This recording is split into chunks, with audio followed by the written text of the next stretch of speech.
Bonjour, je m'appelle Jean-Baptiste Devinck, je suis enseignant de mathématiques au lycée français international Louis Massignon à Bouscoura. Je vais vous présenter l'astuce du jour qui concerne le grand oral.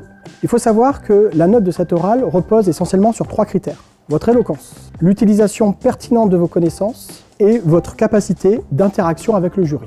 Alors pour l'éloquence, le jury sera simplement attentif à votre capacité à leur donner envie de vous écouter. Cela se jouera essentiellement pendant l'introduction. Alors n'oubliez pas de sourire, de bien articuler. Cela ne sert à rien de vouloir parler trop vite. N'oubliez pas que les professeurs découvrent votre sujet en même temps qu'ils vous écoutent. N'ayez pas peur du silence. Vous pouvez l'utiliser pour mettre en relief certains mots importants. Vous pouvez également accompagner votre discours d'un ton approprié ou même d'une légère gestuelle sans trop en faire bien sûr. Bref, il s'agit d'être le plus naturel possible, comme si vous parliez à des amis à propos d'un sujet qui vous tient à cœur et que vous aimeriez partager avec eux. Maintenant que le jury a envie de vous écouter, il ne faut pas les décevoir. C'est le moment de la réponse à votre question. Il ne s'agit pas d'étaler le maximum de connaissances, mais plutôt d'utiliser celles qui seront utiles dans la construction de votre argumentation. D'ailleurs, n'oubliez pas les connecteurs logiques, ils mettront en valeur votre raisonnement.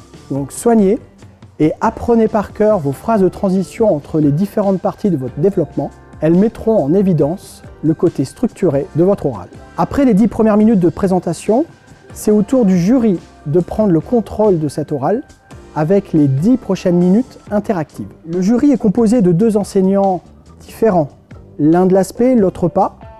Donc les questions seront de nature différente. Écoutez bien les questions, ne cherchez pas à y répondre le plus vite possible, mais pensez plutôt à adapter votre réponse en fonction de votre interlocuteur et de la question posée.